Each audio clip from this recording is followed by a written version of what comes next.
Okay, sir. Good afternoon to all of you. So ಕಳೆದ ಕ್ಲಾಸ್ನಲ್ಲಿ ನಾವು ಜೀವ ವೈವಿಧ್ಯತೆ ಅಂದರೆ ಏನು, ಎಷ್ಟು ಹಂತದ ಜೀವ ವೈವಿಧ್ಯತೆ ಇದೆ ಅಂದರೆ ಪರಿಸರ ವ್ಯವಸ್ಥೆಯ ಒಂದು ಲೆವೆಲ್ ಆದರೆ, ಇನ್ನೊಂದು ಪ್ರಭೇದದ ಲೆವೆಲ್ನಲ್ಲಿ, ಇನ್ನೊಂದು ಜೀನ್ಗಳ ಲೆವೆಲ್ನಲ್ಲಿ ಇದೆ, ಮತ್ತು ಅವುಗಳ ಇಂಪಾರ್ಟೆನ್ಸ್ ಏನು. ಅದರ ಜೊತೆಗೆ ನಾವು ಭಾರತವನ್ನು ಏಕೆ ಒಂದು ಮೆಗಾ ಬಯೋಡೈವರ್ಸಿಟಿ ಕಂಟ್ರಿ ಅಂತ ಕರಿತಾ ಇದ್ದಾರೆ, ಹಾಟೆಸ್ಟ್ ಹಾಟ್ಸ್ಪಾಟ್ಸ್ ಆಫ್ ಬಯೋಡೈವರ್ಸಿಟಿ ಅಂದರೆ ಏನು, ಎಂಡೆಮಿಕ್ ಸಸ್ಯ ಮತ್ತು ಪ್ರಾಣಿಗಳು ಅಂದರೆ ಏನು, ಇವುಗಳ ಕುರಿತಾಗಿ ತಿಳ್ಕೊಂಡಿದ್ದೀವಿ. ಈಗ ನಾವು ಮೊದಲಿಗೆ ಸ್ಥೂಲವಾಗಿ ಈ ಬಯೋಡೈವರ್ಸಿಟಿ ಅಥವಾ ಜೀವ ವೈವಿಧ್ಯದ ಅವಶ್ಯಕತೆ ನಮಗೇನಿದೆ ಅಂತ ತಿಳ್ಕೊಂಡು, ಆಮೇಲೆ ನಾವು ಭಾರತದ ಜೀವ ವೈವಿಧ್ಯತೆಯ ಒಂದು ಪರಿಚಯವನ್ನು ಮಾಡಿಕೊಂಡು ಮುಂದೆ ಹೋಗೋಣ. ಈಗ ಮೊದಲನೇದಾಗಿ ನಮಗೆ ಜೀವ ವೈವಿಧ್ಯತೆಯ ಅವಶ್ಯಕತೆ ಏನಿದೆ, ಯಾಕಾಗಿ ನಾವು ಈ ಜೀವ ವೈವಿಧ್ಯತೆಯ ಬಗ್ಗೆ ಆಸಕ್ತಿಯನ್ನು ವಹಿಸಬೇಕು ಅನ್ನೋದ್ರ ಬಗ್ಗೆ ಹೇಳೋದಿದ್ರೆ, ಮನುಷ್ಯ ಇವತ್ತು ಜೀವನ ಮಾಡ್ತಾ ಇರೋದೇ ಈ ಒಂದು ಜೀವ ವೈವಿಧ್ಯತೆಯಿಂದ. ವೈವಿಧ್ಯತೆನೇ ಇಲ್ದಿದ್ರೆ ಏನಾಗ್ಬೋದು ಅಂತ ನಮ್ಮ ಹತ್ರ ಊಹಿಸ್ಲಿಕ್ಕೂ ಕೂಡ ಸಾಧ್ಯವಾಗೋದಿಲ್ಲ. ಇವತ್ತು ನಾವು ತಿನ್ನೋ ಆಹಾರ ಇರ್ಬೋದು, ಅಥವಾ ನಾವು ನೋಡ್ತಕ್ಕಂಥ ಪ್ರಕೃತಿ ಸೌಂದರ್ಯ ಇರ್ಬೋದು, ಅಥವಾ ನಮಗೆ ಬೇಕಾದಂಥ ಔಷಧೀಯ ಸಸ್ಯಗಳಿರ್ಬೋದು, ಪ್ರತಿ ಒಂದೂ ಕೂಡ ಈ ಒಂದು ಜೀವ ವೈವಿಧ್ಯತೆಯ ಕೊಡುಗೆ. ವಿಚಾರ ಮಾಡಿ, ನಾವು ಒಂದೇ ರೀತಿಯ ಆಹಾರವನ್ನು ತಿಂದರೆ ಎಷ್ಟು ಬೇಜಾರಾಗ್ತದೆ ಅಂತ ಹೇಳಿ. ಆದರೆ ಇವತ್ತು ಪ್ರತಿ ಒಂದರಲ್ಲಿ, ನಾವು ತಿನ್ನುವ ಆಹಾರದಲ್ಲಿ ಪ್ರತಿದಿನ ವೈವಿಧ್ಯತೆಯನ್ನು ಕಾಣ್ತಾ ಇದ್ದೇವೆ. ಈ ವೈವಿಧ್ಯತೆ ಎಲ್ಲಿಂದ ಬಂತು ಹಾಗಾದ್ರೆ? ಇದು ಜೀವ ವೈವಿಧ್ಯತೆ ಇರೋದ್ರಿಂದ ಮಾತ್ರ ನಮ್ಮ ಆಹಾರದಲ್ಲಿ ವೈವಿಧ್ಯತೆ ಬಂತು. ಅದೇ ರೀತಿಯಾಗಿ ನಮ್ಮ ಎಲ್ಲ ಒಂದು ಆರ್ಥಿಕ ಮೂಲಗಳಿಗೆ ಕೂಡ ಈ ಜೀವ ವೈವಿಧ್ಯತೆಯ ಕಾರಣ. ಇವತ್ತು ನಾವು ಉಪಯೋಗಿಸ್ತಕ್ಕಂಥ ಇಂಧನ ಕೂಡ ಅದು ಪೆಟ್ರೋಲಿಯಂ ಪ್ರಾಡಕ್ಟ್ ಇರ್ಬೋದು ಅಥವಾ ಕಲ್ಲಿದ್ದಲಿರ್ಬೋದು, ಮೇನ್ ಆಗಿ ಇದು ಕೂಡ ಜೀವ ವೈವಿಧ್ಯತೆಯ ಕೊಡುಗೆನೇ ಆಗಿದೆ. ಇದರ ಜೊತೆಗೆ ನಾವು ಉಪಯೋಗಿಸ್ತಕ್ಕಂಥ ಪ್ರತಿ ಒಂದು ಕೂಡ ಒಂದಲ್ಲ ಒಂದು ರೀತಿಯಾಗಿ ಜೀವ ವೈವಿಧ್ಯತೆಯೊಂದಿಗೆ ತಳಕನ್ನು ಹಾಕಿಕೊಂಡಿದೆ. ಹೀಗಾಗಿ ಜೀವ ವೈವಿಧ್ಯತೆಯ ಇಂಪಾರ್ಟೆನ್ಸ್ ಏನು ಅಂತ ಹೇಳೋದೇ ಒಂದು ಮೂರ್ಖತನ ಆಗ್ಬೋದು. ಯಾಕೆ ಅಂತಂದ್ರೆ, ನಮ್ಮ ದಿನನಿತ್ಯದ ಜೀವನದಲ್ಲಿ ಹಾಸುಹೊಕ್ಕಾಗಿರ್ತಕ್ಕಂಥ ಇದನ್ನ ನಾವು ಅದನ್ನ ಎಕ್ಸ್ಪ್ಲೇನ್ ಮಾಡೋದು ಕಷ್ಟ ಆಗತ್ತೆ. ಅದೇ ರೀತಿಯಾಗಿ ನಮ್ಮ ಒಂದು ಪರಿಸರದ ಬ್ಯಾಲೆನ್ಸ್ ಅನ್ನ ಉಳಿಸ್ಕೊಳ್ಳಿಕ್ಕೆ, ಯಾಕೆ ಅಂತಂದ್ರೆ ಇಲ್ಲಿ ನಮ್ಮ ಪರಿಸರದಲ್ಲಿ ನಿಮಗೆಲ್ಲ ತಿಳಿದಿದೆ, ಪ್ರತಿಯೊಂದು ಆಹಾರ ಜೀವಿಯು ಈ ಒಂದು ಆಹಾರ ಸರಪಣಿಯಲ್ಲಿ ಅಥವಾ ಆಹಾರದ ಜಾಲದಲ್ಲಿ ಸೇರ್ಕೊಂಡಿದೆ. ಇಲ್ಲಿ ಎಲ್ಲಾದ್ರೂ ಒಂದು ಜೀವಿ, ಒಂದು ಪ್ರಭೇದ ನಷ್ಟ ಹೋಯ್ತು ಅಂದ್ರೆ ಅಲ್ಲಿಗೆ ನಮ್ಮ ಆಹಾರ ಜಾಲ ಕಟ್ಟಾಗ್ತದೆ ಅಥವಾ ಚೈನ್ ಕಟ್ಟಾಗ್ತದೆ. ಒಂದು ಚೈನ್ ಕಟ್ಟಾದ ಕೂಡಲೇ ಹೇಗೆ ಅದು ಉಪಯೋಗ ಬರೋದಿಲ್ವೋ ಅದೇ ರೀತಿಯಾಗಿ ಇಲ್ಲಿ ಕೂಡ ಆಗ್ತಾ ಇದೆ. ಹೀಗಾಗಿ ನಮ್ಮ ಪರಿಸರದಲ್ಲಿ ಒಂದು ಹಾರ್ಮೋನಿಯಸ್ ರಿಲೇಷನ್ ಅಥವಾ ಬ್ಯಾಲೆನ್ಸ್ ಅನ್ನು ಇಟ್ಕೋಬೇಕು ಅಂದ್ರೆ ಈ ಬಯೋಡೈವರ್ಸಿಟಿ ಅಥವಾ ಜೀವ ವೈವಿಧ್ಯತೆ ಇರಲೇಬೇಕಾಗಿದೆ. ಇನ್ನು ನಾನು ಈಗಾಗಲೇ ಹೇಳಿದ್ದೇನೆ, ಭಾರತವನ್ನು ನಾವು ಒಂದು ಮೆಗಾ ಬಯೋಡೈವರ್ಸಿಟಿ ಕಂಟ್ರಿ ಅಂತ ಕರಿತಾ ಇದ್ದೇವೆ. ಬೃಹತ್ ಜೀವ ವೈವಿಧ್ಯತೆ ಇರ್ತಕ್ಕಂಥ ದೇಶ. ಯಾಕೆ ಅನ್ನೋದ್ರ ಬಗ್ಗೆ ನಾವು ಸ್ವಲ್ಪ ಮಟ್ಟಿಗೆ ತಿಳಿದುಕೊಳ್ಬೇಕು. ಇಲ್ಲಿ ಕೆಲವೊಂದು ಫೋಟೋಗ್ರಾಫ್ಸ್ ಅನ್ನ ತೋರಿಸಿದಾಗ ನಿಮಗೆ ಆ ಒಂದು ಚಿತ್ರಗಳಿಂದನೇ ನಿಮಗೆ ಇದರ ಕುರಿತಾದಂತಹ ಸಂಪೂರ್ಣವಾದ ಮಾಹಿತಿ ದೊರಕುತ್ತದೆ ಅಂತ ನಾನು ತಿಳ್ಕೊಂಡಿದ್ದೇನೆ. ಯಾಕೆಂದ್ರೆ ಭಾರತ ಜಗತ್ತಿನ 12, ಈಗ 17 ಆಗಿದೆ, ಬೃಹತ್ ಜೀವ ವೈವಿಧ್ಯತೆಯನ್ನು ಹೊಂದಿದ ದೇಶಗಳಲ್ಲಿ ಒಂದು. ಯಾಕೆ ಅಂತಂದ್ರೆ, ನಮ್ಮಲ್ಲಿ 47,000ಕ್ಕಿಂತ ಹೆಚ್ಚು ಸಸ್ಯವರ್ಗಗಳು, ಅದರಲ್ಲಿ 17,500ಕ್ಕಿಂತ ಹೆಚ್ಚು ಹೂ ಬಿಡುವ ಸಸ್ಯಗಳಿದ್ದಾವೆ. ಈಗ ನೋಡಿ, ಇಲ್ಲಿ ಎಷ್ಟು ಸಸ್ಯಗಳಿದ್ದಾವೆ ಅಂತಂದ್ರೆ, ನಾನು ಹೇಳಿದ್ನಲ್ಲ ಈಗಾಗಲೇ 47,000 ಸಸ್ಯಗಳು, ಅದರಲ್ಲಿ 17,500 ಹೂ ಬಿಡುವ ಸಸ್ಯಗಳು. ಇದು ಡೈವರ್ಸಿಟಿ. ಇಲ್ಲಿ ನೀರಿನಲ್ಲಿರ್ತಕ್ಕಂಥ ಸಸ್ಯಗಳಿದ್ದಾವೆ, ಮರುಭೂಮಿಯಲ್ಲಿರ್ತಕ್ಕಂಥ ಸಸ್ಯಗಳಿದ್ದಾವೆ, ಆಲ್ಗೆ, ಫಂಗಸ್, ಜಿಮ್ನೋಸ್ಪರ್ಮ್ಸ್, ಟ್ಯಾಡೋಫೈಟ್ಸ್, ಬೇರೆ ಬೇರೆ ರೀತಿ, ಅಥವಾ ಎಪಿಫೈಟ್ಸ್, ಮರದ ಮೇಲಿರ್ತಕ್ಕಂಥ ಸಸ್ಯಗಳು, ಉಪದ್ರವಿ ಸಸ್ಯಗಳು, ಎಲ್ಲ ರೀತಿಯಾದಂಥ ಸಸ್ಯಗಳು ಇರೋದ್ರಿಂದ ಇವು ಇಂಪಾರ್ಟೆಂಟ್ ಆಗ್ತದೆ. ಇದರ ಜೊತೆಗೆ ಮನುಷ್ಯ ಆಹಾರಕ್ಕಾಗಿ ಹೆಚ್ಚು ಕಡಿಮೆ 150 ಸಸ್ಯ ಪ್ರಭೇದಗಳನ್ನು ಆಶ್ರಯಿಸಿಕೊಂಡಿದ್ದಾನೆ. ನಾವು ತಿನ್ನುವ ಆಹಾರ ಯಾವುದೇ ಇರ್ಬೋದು, ತರಕಾರಿ ಇರ್ಬೋದು ಅಥವಾ ಬೇಳೆಕಾಳು ಇರ್ಬೋದು, ಎಣ್ಣೆಕಾಳುಗಳಿರ್ಬೋದು, ಯಾವುದೇ ಇರ್ಬೋದು, ಸುಮಾರು 150 ಸಸ್ಯಗಳನ್ನು ನಾವು ಆಹಾರಕ್ಕಾಗಿ ಉಪಯೋಗಿಸ್ತಾ ಇದ್ದೇವೆ. ಅಂದರೆ ಸುಮಾರು ಈ 150 ಸಸ್ಯಗಳನ್ನು ನಾವು ಕೃಷಿಯಲ್ಲಿ ಕೂಡ ಮಾಡ್ತಾ ಇದ್ದೇವೆ. ಇದರಲ್ಲಿ 20ರಿಂದ 30 ಮೇಲೆ ನಾವು ಹೆಚ್ಚು ಅವಲಂಬನೆಯನ್ನು ಹೊಂದಿದ್ದೇವೆ. ಉದಾಹರಣೆಗೆ ಅಕ್ಕಿ ಇರ್ಬೋದು, ಅಥವಾ ಗೋಧಿ ಇರ್ಬೋದು, ಜೋಳ ಇರ್ಬೋದು, ರಾಗಿ ಇರ್ಬೋದು, ಹೀಗೆ ಪೊಟ್ಯಾಟೊ ಇರ್ಬೋದು. ಹೀಗೆ ಇಂಥ ಒಂದು 20ರಿಂದ 30 ಪ್ರಭೇದಗಳ ಮೇಲೆ ನಾವು ಹೆಚ್ಚಿನ ಒಂದು ಅವಲಂಬನೆಯನ್ನು ಹೊಂದಿದ್ದೇವೆ. ಹಾಗಾದ್ರೆ ಇದರ ಜೊತೆಗೆ ಭಾರತ ಯಾಕೆ ಒಂದು ಬೃಹತ್ ಜೀವವೈವಿಧ್ಯ ದೇಶ ಅಂತ ಹೇಳ್ತಾರೆ ಅಂತಂದ್ರೆ, ಇಲ್ಲಿ wild relatives of cultivated plants ಅಂದ್ರೆ ನಮ್ಮ ಕೃಷಿಯಲ್ಲಿ ಬೆಳೀತಕ್ಕಂಥ ಕಾಡು ಸಂಬಂಧಿ ಗಳು ಬಹಳ ಇದ್ದಾವೆ. ಇವುಗಳಲ್ಲಿ ಮಿಲೆಟ್ಸ್ ಅಲ್ಲಿ 51, ಹಣ್ಣುಗಳಲ್ಲಿ 104, ಆಮೇಲೆ ನಮ್ಮ ಸಾಂಬಾರು ಪದಾರ್ಥಗಳಲ್ಲಿ 27, ತರಕಾರಿಗಳಲ್ಲಿ 55. ಇವೆಲ್ಲ ನಾವಿಲ್ಲಿ ಊರಿನಲ್ಲಿ ಬೆಳಿತೇವೆ. ಅವುಗಳ ಕಾಡು ಸಂಬಂಧಿಗಳನ್ನು ನೀವು ಕಾಡಿನಲ್ಲಿ ಹೋದಾಗ ನೋಡ್ಬೋದು. ಮೆಡಿಸಿನಲ್ ಪ್ಲಾಂಟ್ ಅಂತೂ ಹೆಚ್ಚಿನ ನಮಗೆ ದೊರಕೋದು ಕಾಡಿನಿಂದಾನೇ. ಈಗ ನೋಡ್ರಿ, ಒಂದು ನಾವು ಯಾಕೆ ನಮ್ಮ ಆಹಾರದಲ್ಲಿ ಎಷ್ಟು ವೈವಿಧ್ಯತೆ ಇದೆ ಅಂತಂದ್ರೆ, ಒಂದು ಜೋಳವನ್ನು ನಾನಿಲ್ಲಿ ತೋರಿಸ್ತಾ ಇದ್ದೇನೆ ಫೋಟೋಗ್ರಾಫ್. ಎಷ್ಟು ರೀತಿಯಾದಂಥ ಜೋಳಗಳನ್ನು ನೀವು ಕಾಣ್ತಾ ಇದ್ದೀರಿ. ಅದರ ಶೇಪ್ನಲ್ಲಿರ್ಬೋದು, ಸೈಜ್ನಲ್ಲಿರ್ಬೋದು, ಕಲರ್ನಲ್ಲಿರ್ಬೋದು, ಆ ತೆನೆಯ ಆಕಾರದಲ್ಲಿರ್ಬೋದು. ಹೀಗೆ ವೈವಿಧ್ಯತೆ ಪ್ರತಿಯೊಂದು ಆಹಾರ ಪದಾರ್ಥದಲ್ಲಿ ಕಾಣ್ತಾ ಇದ್ದೇವೆ. ಇಲ್ಲಿ ನಾನು ತೋರಿಸ್ತಕ್ಕಂಥ ಚಿತ್ರಗಳು ಕೇವಲ ನಿಮಗೆ ಒಂದು ಮನದಟ್ಟು ಮಾಡಿಕೊಳ್ಳಿಕ್ಕೆ ಮಾತ್ರ. ಇಲ್ಲಿ ತೋರಿಸೋಕ್ಕಿಂತ ಎಷ್ಟೋ ಪಾಲು ಹೆಚ್ಚು ನಮ್ಮ ಭಾರತದಲ್ಲಿದೆ. ಎಲ್ಲವುದನ್ನು ಇಲ್ಲಿ ನಾನು ಚಿತ್ರಗಳ ಮುಖಾಂತರ ಅಥವಾ ಸ್ಲೈಡ್ಗಳ ಮುಖಾಂತರ ನಿಮಗೆ ತೋರಿಸಲಿಕ್ಕೆ ಆಗೋದಿಲ್ಲ. ಆದರೂ ಕೂಡ ನಿಮಗೆ ಅದರ ಬಗ್ಗೆ ಒಂದು ಸ್ಥೂಲವಾದ ಪರಿಚಯವನ್ನ ಮಾಡಿಕೊಡ್ತಕ್ಕಂಥ ಉದ್ದೇಶದಿಂದ ಈ ಒಂದು ಕೆಲವೊಂದು ಸ್ಲೈಡ್ಗಳನ್ನು ಮಾಡಿದ್ದೇನೆ. ಅದೇ ರೀತಿಯಾಗಿ ಭಾರತದ ಭತ್ತ ಪ್ರತಿ ವರ್ಷ 135 ಮಿಲಿಯನ್ ಮ್ಯಾಟ್ರಿಕ್ ಟನ್ನು, ಅದರಲ್ಲಿ 90 ಮಿಲಿಯನ್ ಮ್ಯಾಟ್ರಿಕ್ ಟನ್ ಅಕ್ಕಿ ಆಗ್ತಾ ಇದ್ದಾವೆ. ಈ ಒಂದು ಅಕ್ಕಿಯಲ್ಲಿ ತಗೊಂಡ್ರೆ, ಭತ್ತದಲ್ಲಿ ತಗೊಂಡ್ರೆ ನಮ್ಮಲ್ಲಿ 50,000ಕ್ಕಿಂತ ಹೆಚ್ಚು ವೆರೈಟಿಗಳಿದ್ದಾವೆ.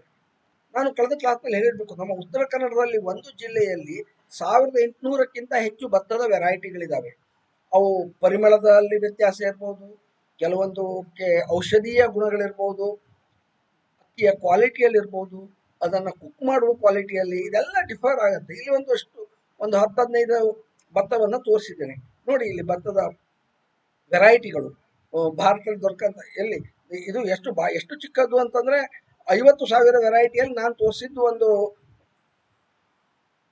10-12 ಇದೆ ನೋಡ್ರಿ. ಈ 10-12 ವೆರೈಟಿಯಲ್ಲೇ ನೀವು ನೋಡಿ ಎಷ್ಟೆಷ್ಟು ವಿಧವಾದ ಭತ್ತಗಳಿದ್ದಾವೆ. ಬಣ್ಣದಲ್ಲಿ ಬದಲಾಗಿದೆ, ಆಕಾರದಲ್ಲಿ ಇದೆ, ಅದರ ಆಮೇಲೆ ಅದರ ಪರಿಮಳದಲ್ಲಿ ವ್ಯತ್ಯಾಸ ಕಾಣ್ತದೆ. ಹೀಗೆ ರೈಸ್ ವೆರೈಟಿ ಭಾರತದಲ್ಲಿ ಅತ್ಯಂತ ಹೆಚ್ಚಿದೆ. ಇದರ ಜೊತೆಗೆ ಇನ್ನೊಂದು ಅಂತ ನಾವು ಉಪಯೋಗಿಸೋದು ಕಬ್ಬು ಕೂಡ ನೋಡಬೇಕು ಅಂತಂದು ನೋಡಿ. ಇಲ್ಲಿ ಒಂದಿಷ್ಟು ಸ್ಲೈಡ್ ಯಾವ್ಯಾವ ಪ್ರಕಾರದ ಕಬ್ಬುಗಳಿದ್ದಾವೆ, ಅವುಗಳ ಗಣ್ಣುಗಳಲ್ಲಿ ವ್ಯತ್ಯಾಸ, ಅವುಗಳ ಬಣ್ಣದಲ್ಲಿ ವ್ಯತ್ಯಾಸ, ಗಾತ್ರದಲ್ಲಿ ವ್ಯತ್ಯಾಸ, ಹೀಗೆ ವೈವಿಧ್ಯತೆ ಪ್ರತಿಯೊಂದು ಆಹಾರ ಪದಾರ್ಥದಲ್ಲೂ ಇದೆ. ಇದು ಒಂದು ಕಬ್ಬಿನ ವೈವಿಧ್ಯತೆಯನ್ನ ಹೇಳೋದು ಅಂದ್ರೆ, ನಮ್ಮಲ್ಲಿ ಒಟ್ಟು ಅದರಲ್ಲಿ 4-5 ಪ್ರಭೇದಗಳಿದ್ದಾವೆ. ಇವೆಲ್ಲವನ್ನೂ ಸೇರಿದ್ರೆ 2126 ವಿವಿಧ ರೀತಿಯಾದಂಥ ಕಬ್ಬಿನ ವೆರೈಟಿಗಳನ್ನು ನಾವು ಕಾಣಲಿಕ್ಕೆ ಸಾಧ್ಯತೆ ಇದೆ. ಅದು ಭಾರತದಲ್ಲಿ ನಾನು ಹೇಳೋದು, ಬೇರೆ ದೇಶಗಳಲ್ಲ. ಇನ್ನು ನೀವು ಕಂದಮೂಲಗಳನ್ನು ತೆಗೆದುಕೊಂಡಾಗ ಬಹಳಷ್ಟು ಗಡ್ಡೆ ಗೆಣಸುಗಳನ್ನು ನಾವು ತಿಂತಾ ಇದ್ದೇವೆ. ಅವುಗಳಲ್ಲಿ ಸಿಹಿ ಆಲೂಗಡ್ಡೆ ಇರ್ಬೋದು, 30,000 ವೆರೈಟೀಸ್ ಇದ್ದಾವೆ. ಕೆಸುವಿನಲ್ಲಿ 28,000, ಯಾಮ್ ಅಂತ 11,500 ವೆರೈಟಿ, ಟ್ಯಾರೋದಲ್ಲಿ 6,000. ಇವೆಲ್ಲ ನಮ್ಮ ಭಾರತದಲ್ಲಿ ಕಂಡು ಬರ್ತಕ್ಕಂಥದ್ದು. ಒಟ್ಟು 10,500ಕ್ಕೂ ಹೆಚ್ಚಿನ ವೆರೈಟಿಗಳನ್ನ ನೀವು ಗಡ್ಡೆಗೆಣಸುಗಳಲ್ಲಿ ಕಾಣಬಹುದು. ಇದು ಒಂದು ಕೆಸುವಿನಲ್ಲಿ ಇಷ್ಟು ವೆರೈಟೀಸ್, ಇದೆಲ್ಲ ನಿಮಗೆ ಒಂದು ಅರ್ಥ ಮಾಡ್ಕೊಳ್ಳೋ ಸಲುವಾಗಿದ್ದಂಥ ಸ್ಲೈಡ್ಗಳು. ಇವು ಪೂರ್ತಿ ಆದದ್ದಲ್ಲ, ಅಷ್ಟು ವೆರೈಟಿಗಳನ್ನು ತೋರಿಸ್ಲಿಕ್ಕೂ ಸಾಧ್ಯತೆ ಇಲ್ಲ. ಸ್ವೀಟ್ ಪೊಟ್ಯಾಟೋಗಳಲ್ಲಿ ನೋಡಿ. ಇನ್ನು ನಾವು ತರಕಾರಿಗಳಲ್ಲಿ ಬಂದ್ರೆ, ಎಷ್ಟು ರೀತಿ ತರಕಾರಿ ನಾವು ಉಪಯೋಗಿಸ್ತೀವಿ ಅಂತ ವಿಚಾರ ಮಾಡಿ ನೀವು. ಆ ಒಂದೊಂದು ತರಕಾರಿಯಲ್ಲಿ ಎಷ್ಟು ವೆರೈಟಿ ಇರ್ಬೋದು. ಇದು ನೋಡ್ರಿ, ಇದು ಡೈವರ್ಸಿಟಿ ಆಫ್ ಬದನೆಕಾಯಿಯಲ್ಲಿ ಎಷ್ಟು ವಿಧವಾದದ್ದಿದೆ. ಇದೆಲ್ಲ ಮತ್ತೆ ಈ ಕಡೆ ಸಿಗತಕ್ಕಂತ ಬದನೆಕಾಯಿ ವಿನ ಮತ್ತೇನು ಹೊರಗಿಂದಲ್ಲ. ನೆನ್ಪಿಟ್ಕೊಳ್ಳಿ, ನಿಮ್ಮ ಸುತ್ತಮುತ್ತ ಪ್ರದೇಶದ್ದೇ ಇದನ್ನ ತೆಗೆದು ಮಾಡಿದಂತ ಸ್ಲೈಡು. ಈ ಒಂದು ಬದನೆಯಲ್ಲಿ ಎಷ್ಟು ವೈವಿಧ್ಯತೆ ಇದೆ ಅಂತ, ಪ್ರತಿಯೊಂದನ್ನು ನೀವು ಬೇರೆ ಬೇರೆ ಇದಕ್ಕೆ ಯೂಸ್ ಮಾಡ್ತಾ ಇದ್ದೀರಿ. ಯಾಕೆಂತಂದ್ರೆ ಪ್ರತಿಯೊಂದು ತರಕಾರಿಗೂ ಅದರದ್ದೇ ಆದಂತ ಗುಣಲಕ್ಷಣಗಳಿರ್ತವೆ. ಅದನ್ನ ಅದೇ ಆದಂತ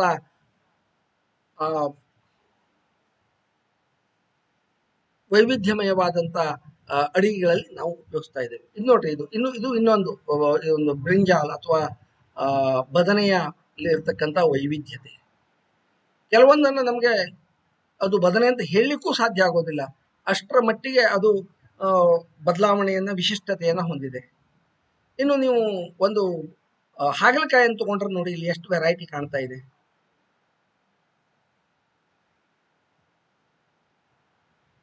ಆಮೇಲೆ ಕುಕ್ಕುರ್ಬಿಟೇಸಿಯೆ, ಈ ಒಂದು ಏನಂತೀರಿ ಅದಕ್ಕೆ ಕನ್ನಡದಲ್ಲಿ, ಏನಂತೀರಿ ಕನ್ನಡದಲ್ಲಿ ಹೇಳಿ ಯಾರಾದ್ರು?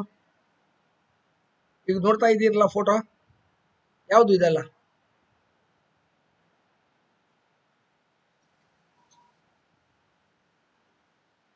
ಕುಂಬಳಕಾಯಿಯಲ್ಲಿ ಎಷ್ಟು ವೆರೈಟಿಯನ್ನ ನೋಡ್ತಾ ಇದ್ದೀರಿ. ಕುಂಬಳಕಾಯಿ ಅಲ್ವಾ ಇದೆಲ್ಲ, ಬೇರೆ ಬೇರೆ ರೀತಿಯಾದದ್ದು. ನೋಡಿ, ಇಲ್ಲಿ ಕೂಡ ಪಂಪ್ಕಿನ್, ಎಷ್ಟು ವೆರೈಟಿಗಳು ಕಾಣ್ತಾ ಇದ್ದಾವೆ. ಆಶ್ ಗೋಲ್ಡ್ಗಳು. ಇನ್ನು ನೀವು ಒಂದು ಮೆಲಾನ್ಸ್, ಏನು ಸ್ಪೆಷಲಿ ಮೊಗೆಕಾಯಿ ಅಂತ ಹೇಳ್ತಿರಲ್ಲ, ಇದರಲ್ಲಿ ನೋಡಿ ಎಷ್ಟು ವೆರೈಟಿಗಳು ಕಾಣ್ತಾ ಇದ್ದಾವೆ. ನಮಗೆ ಇಲ್ಲಿ ಒಂದೆರಡು ವೆರೈಟಿಗಳು ಮಾತ್ರ ನೀವು ನೋಡಿರ್ಬೋದು, ಅಥವಾ 4-5 ವೆರೈಟಿಗಳು. ಇದೆಲ್ಲ ವೆರೈಟಿಗಳು ಉತ್ತರ ಕನ್ನಡದಲ್ಲಿ ಸಿಗ್ತಕ್ಕಂಥ ವೆರೈಟೀಸು. ಇದನ್ನ ನಾನು ಯಾವತ್ತೋ ಒಮ್ಮೆ ಫೋಟೋ ಹೊಡೆದಿದ್ದೆ, ಈ ರೀತಿ ಅರೇಂಜ್ ಮಾಡಿದ್ದೇನೆ ಅಷ್ಟೇ. ಕೇವಲ ಉತ್ತರ ಕನ್ನಡದಲ್ಲಿ ಇಷ್ಟು ರೀತಿಯಾದಂತಹ ಮೊಗೆಕಾಯಿಗಳನ್ನ ನೀವು ನೋಡ್ಬೋದು. ಅಂದ್ರೆ ವೈವಿಧ್ಯತೆಯ ಬಗ್ಗೆ ಎಷ್ಟು ಅಗಾಧವಾಗಿದೆ ಅನ್ನೋದರ ಪರಿಚಯ ಮಾಡಿಕೊಡ್ಬೇಕು. ಬಾಟ್ಲ್ ಗೋಲ್ಡ್, ಸೋರೆಕಾಯಿ ವೆರೈಟಿ, ಆಮೇಲೆ ರಿಚ್ ಗೋಲ್ಡ್, ಹೀರೆಕಾಯಿ ನೋಡಿ, ಒಂದೊಂದು ಎಷ್ಟು ಉದ್ದದ ಹೀರೆಕಾಯಿವರೆಗೆ ಇದೆ. ಒಂದು ನೋಡಿದಿರಿ, ಮಧ್ಯದಲ್ಲಿ ಒಂದು ಒಣಗಿದ ಹೀರೆಕಾಯಿ ಇದೆ. ಎಷ್ಟು ಚಿಕ್ಕದರಿಂದ ಹಿಡಿದು ದೊಡ್ಡದರವರೆಗೆ ಅದರ ಟೇಸ್ಟ್ ಕೂಡ ಬದಲಾವಣೆಯನ್ನ ವೈವಿಧ್ಯತೆಯನ್ನು ಹೊಂದಿದೆ. ಆಮೇಲೆ sponge gold, EV gold, drum stick ಅಥವಾ ಇದು ಏನು ಡ್ರಮ್ ಸ್ಟಿಕ್ ವೆರೈಟೀಸ್ ನೋಡಿ, ಎಷ್ಟು ದೊಡ್ಡದಿಂದ ಹಿಡಿದು ಚಿಕ್ಕದವರೆಗೂ ಕೂಡ ನುಗ್ಗೆಕಾಯಿಗಳಲ್ಲಿ. Tomato varieties. ಇನ್ನು ಮೆಣಸನ್ನು ತಗೊಂಡ್ರಂತೂ ಇಲ್ಲಿ ಇದ್ದಷ್ಟು ವೆರೈಟಿ ಬ್ರಿಂಜಾಲಲ್ಲಿ ಮಾತ್ರ ಇದೆ, ಅಂದ್ರೆ ಬದನೆಯಲ್ಲಿ ಮಾತ್ರ ಇದೆ ಅಂತ ಹೇಳ್ಬೋದು. ಎಷ್ಟು ವಿಧವಾದಂತ ಮೆಣಸುಗಳು ಮಾರ್ಕೆಟ್ನಾಗ ಹೋದ್ರೆ ನಿಮ್ಗೊಂದು 10 ಟೈಪ್ ಸಿಗತ್ತೆ. ಅದ್ರ ಜೊತೆ ನೀವು ನಿಮ್ಮ ಮನೆಯ ಸುತ್ತಮುತ್ತಲು ನೋಡಿದ್ರು ಎಷ್ಟೋ ವೆರೈಟಿ ಕಾಣ್ತಾ ಇದ್ದಾವೆ. ಇವೆಲ್ಲ ನಮಗೆ ವೈವಿಧ್ಯತೆಯನ್ನ ಪರಿಚಯ ಮಾಡ್ಕೊಳ್ಳೋ ಸಲುವಾಗಿ ನೋಡಿ, ಎಷ್ಟು ದೊಡ್ಡದರಿಂದ ಹಿಡಿದು ಚಿಕ್ಕದ್ರವರೆಗೆ ಅರೇಂಜ್ ಮಾಡಿದಾಗ ಕಾಣಿಸ್ತದೆ. ಬೆಂಡೆಕಾಯಿಯ ವೆರೈಟಿಗಳು,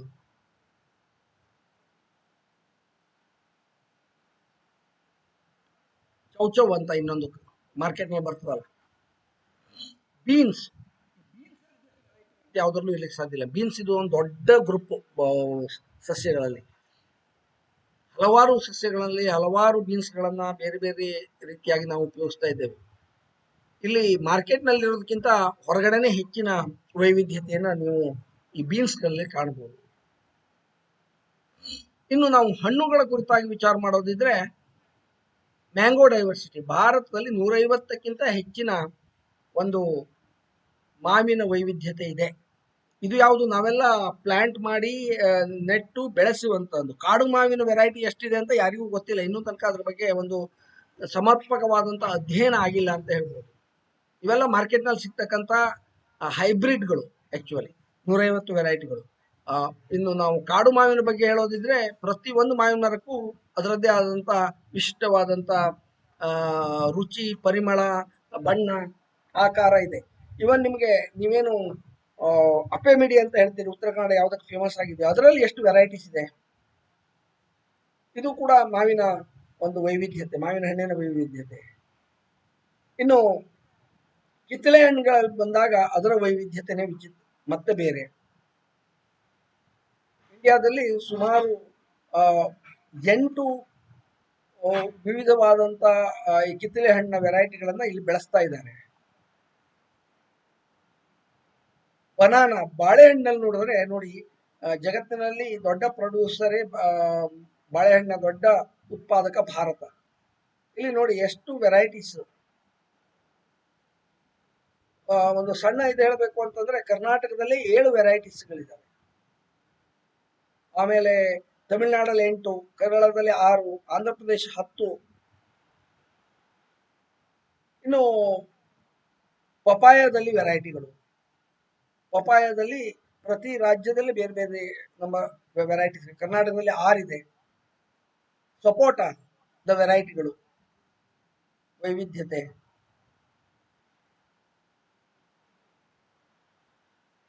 ಇನ್ನು ಹಲಸಿನ ಹಣ್ಣಿಗೆ ಬಂದಾಗ ದೊಡ್ಡದಾಗಿ ಹೇಳಬೇಕು ಅಂದ್ರೆ ನಾವು 14 ಅಂತ ಹೇಳ್ತೀವಿ. ಆದರೆ ಅದರ ವೆರೈಟಿಯನ್ನು ನೋಡಿದಾಗ ಒಂದು ಮರದಿಂದ ಒಂದು ಮರಕ್ಕೆ ಯಾವತ್ತೂ ಈ ಜಾಕ್ ಫ್ರೂಟ್ ಅಥವಾ ಹಲಸಿನ ಭಿನ್ನವಾಗಿರ್ತದೆ. ಅದನ್ನೆಲ್ಲ ಇದು ಮಾಡಿದ್ರೆ ಎಷ್ಟು ಹಲಸಿನ ಮರ ಇದೆಯೋ ಅಷ್ಟು ವೆರೈಟಿಗಳಿದೆ ಅಂತ ಹೇಳ್ಬೋದು. ಆದರೆ ನಾವು ಸ್ಥೂಲವಾಗಿ ಒಂದು ಮಾಡಿದ್ರೆ ಇಲ್ಲಿ 14 ವೆರೈಟಿಗಳ ಒಂದು ಹಲಸಿನ ಹಣ್ಣನ್ನು ಕಾಣ್ಲಿಕ್ಕೆ ಸಾಧ್ಯ ಇದೆ. ನೋಡಿ ಇಲ್ಲಿ ಕೆಲವೊಂದು ಯಾವ್ಯಾವ ಶೇಪ್ ನಲ್ಲಿ ಇದೆ ಹಲಸಿನ ಹಣ್ಣು.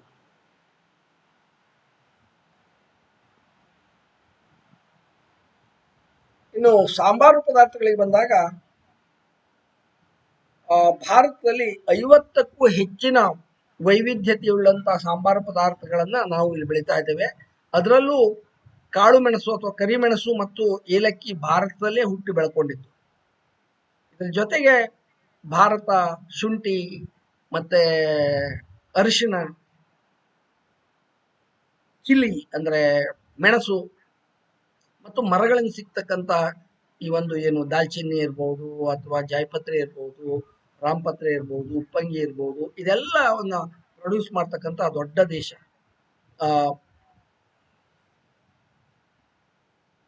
ನೋಡಿ ಇಲ್ಲಿ ಕೂಡ ಎಷ್ಟು ವೆರೈಟಿ ಇದೆ. 109 ಸ್ಪೀಸೀಸ್ ಪ್ರಭೇದಗಳನ್ನ ಜಗತ್ತಿನಲ್ಲಿ ಸಾಂಬಾರು ಪದಾರ್ಥಗಳು ಅಂತ ಗುರುತಿಸಿದರೆ ಅದರಲ್ಲಿ ಅರ್ಧದಷ್ಟು ಒಂದು 52 ಸ್ಪೀಸೀಸ್ ಪ್ರಭೇದಗಳು ಭಾರತದಲ್ಲಿ ಬೆಳೀತಾ ಇದ್ದಾವೆ. ಇದು ಒಂದು ಕಾರ್ಡಮಮ್ ಅಥವಾ ಏಲಕ್ಕಿಯ ವೆರೈಟಿ. ಮತ್ತು ಹೆಚ್ಚಿದ್ದಾವೆ. ಇನ್ನು ಜಿಂಜೀರ್ ಅಥವಾ ಶುಂಠಿಯ ವೆರೈಟಿಯನ್ನ ತೆಗೆದುಕೊಂಡಾಗ ಕಾಡು ಶುಂಠಿ ಎಷ್ಟು ಪ್ರಮಾಣದಲ್ಲಿದೆ ಅಂತ ಹೇಳಲಿಕ್ಕೆ ಸಾಧ್ಯತೆ ಇಲ್ಲ. ಇನ್ನು ಅರಿಶಿಣದಲ್ಲಿ ಕೂಡ ವೆರೈಟೀಸ್ಗಳಿದ್ದಾವೆ.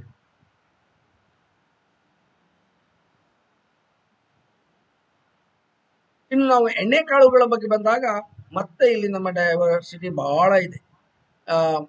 ಮೇಜರ್ ಆಯಿಲ್ ಸೀಡ್ಸ್, ಅದು ರೇಪ್ ಸೀಡ್ ಇರ್ಬೋದು, ಸಾಸಿವೆ ಇರ್ಬೋದು, ಗ್ರೌಂಡ್ ನಟ್ ಅಥವಾ ಶೇಂಗಾ ಇರ್ಬೋದು, ಸೋಯಾ ಇರ್ಬೋದು, ಸನ್ಫ್ಲವರ್ ಇರ್ಬೋದು. ಗ್ರೌಂಡ್ ನಟ್ ಅಂದ್ರೆ ಶೇಂಗಾ, ಎಷ್ಟು ವೆರೈಟಿಯ ಶೇಂಗಾಗಳು. ಸನ್ಫ್ಲವರ್ನಲ್ಲಿ, ಸೂರ್ಯಕಾಂತಿಯಲ್ಲಿ ಎಷ್ಟು ವೆರೈಟಿಗಳು. ಸಾಸಿವೆಯಲ್ಲಂತೂ ಬೇರೆ. ಇನ್ನು ನಮ್ಮ ಪ್ರದೇಶ ಬಂದರೆ ಕೋಕೋನಟ್ ಅಥವಾ ತೆಂಗಿನಕಾಯಿ ಎಣ್ಣೆಯನ್ನು ನಾವು ತೆಂಗಿನ ಎಣ್ಣೆಯನ್ನು ಹೆಚ್ಚು ಉಪಯೋಗಿಸ್ತಾ ಇದ್ದೇವೆ. ಭಾರತದಲ್ಲಿ 19 ವೆರೈಟಿಯ ತೆಂಗಿನ ಮರಗಳನ್ನ ನೀವು ನೋಡ್ಬೋದು. ಈಗ ನಿಮ್ಮ ಮನೆಯಲ್ಲೇ ನೋಡಿದಾಗ ನಿಮಗೆ 1-2 ವೆರೈಟಿ ಆದ್ರೂ ಕಾಣಿಸ್ತವೆ, ಒಂದು 10-15-20 ಮರ ಇದ್ದಾಗ. ಇದು ಕೆಲವೊಂದು ಎಳೆನೀರಿಗೆ ಉಪಯೋಗಿಸ್ತೇವೆ, ಕೆಲವೊಂದು ಕೊಬ್ಬರಿ ಮಾಡ್ಲಿಕ್ಕೆ ಉಪಯೋಗಿಸ್ತೇವೆ, ಕೆಲವೊಂದು ನಾವು ಅಡಿಗೆಗೆ ಉಪಯೋಗಿಸ್ತೇವೆ, ಕೆಲವೊಂದನ್ನು ಎಣ್ಣೆ ಮಾಡ್ಲಿಕ್ಕೆ ಉಪಯೋಗಿಸ್ತೇವೆ. ಸೊ ಅಲ್ಲಿ 13ಕ್ಕಿಂತ ಹೆಚ್ಚು ವೆರೈಟಿ, ಒಂದೊಂದು ಪ್ರದೇಶದಲ್ಲಿ ಒಂದೊಂದು ವೆರೈಟಿಯನ್ನ ನೀವು ನೋಡ್ಲಿಕ್ಕೆ ಸಾಧ್ಯತೆ ಇದೆ. ಇನ್ನು ಔಷಧೀಯ ಸಸ್ಯಗಳಿಗೆ ಬಂದಾಗ ಭಾರತ ಪ್ಲಾಂಟ್ ಸ್ಪೀಸೀಸ್ ಇಲ್ಲಿ 45,000 ಸಸ್ಯಗಳಿದ್ರೆ ಅದರಲ್ಲಿ 3,000ವನ್ನ ನಾವು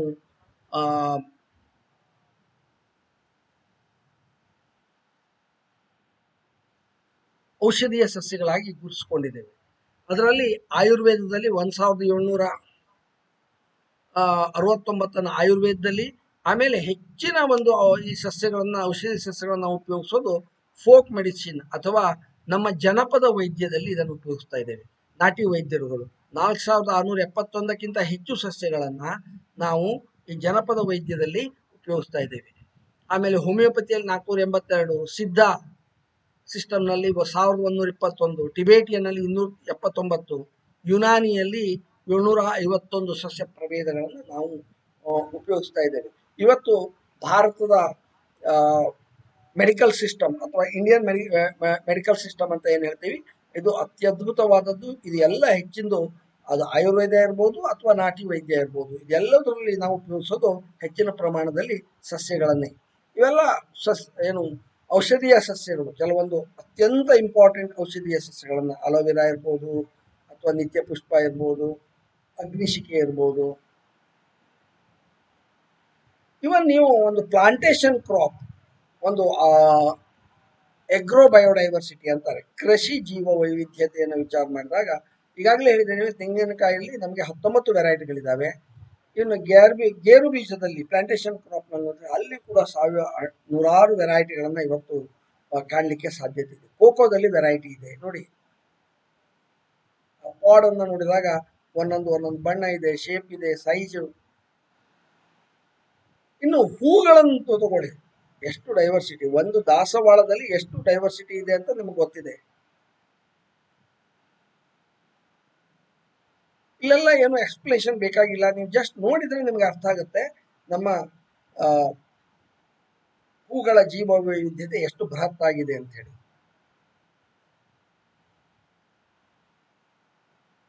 ಇನ್ನು ಇದೆಲ್ಲ ಬಿಟ್ಟು ನಾವು ಮಣ್ಣಿನ ಜೀವ ವೈವಿಧ್ಯತೆಗೆ ಹೋದರೆ ಬಹಳ ಕಡಿಮೆ ನಮ್ಗೆ ಗೊತ್ತಿದೆ. ಯಾಕೆ ಅಂತಂದ್ರೆ 98% ಶೇಕಡ 98% ನಾವು ಸ್ಟಡಿನೇ ಮಾಡಿಲ್ಲ. ನೀವು ಒಂದು ಮುಷ್ಟಿ ಮಣ್ಣನ್ನ ಕಾಡಿನಲ್ಲಿ ತಗೊಂಡ್ರೆ ಅಲ್ಲಿ ಲಕ್ಷಾಂತರ ಸೂಕ್ಷ್ಮಾಣು ಜೀವಿಗಳನ್ನ ನೀವು ನೋಡ್ಬೋದು. ಒಂದು ಎಸ್ಟಿಮೇಷನ್ ಪ್ರಕಾರ 1 ಎಕರೆ ಭೂಮಿಯಲ್ಲಿ 3 ಬಿಲಿಯನ್ ಗಳಿಗಿಂತ ಹೆಚ್ಚು ಈ ಒಂದು ಸಣ್ಣ ಸಣ್ಣ ನೆಮೆಟೋಡ್ಸ್ ಅಂತ ಕರಿತಾವೆ ಇದಾವೆ. ಒಂದು ಅರ್ಧ ಕಿಲೋ ಮಣ್ಣನ್ನು ತೆಗೆದುಕೊಂಡ್ರೆ, ಒಳ್ಳೆ ಏನು ಫಲವತ್ತಾಗಿರೋ ಜಮೀನಲ್ಲಿ ತಗೊಂಡ್ರೆ ಅದರಲ್ಲಿ 10 ರಿಂದ 20 ಪ್ರಭೇದಗಳನ್ನು ನೋಡ್ಬೋದು.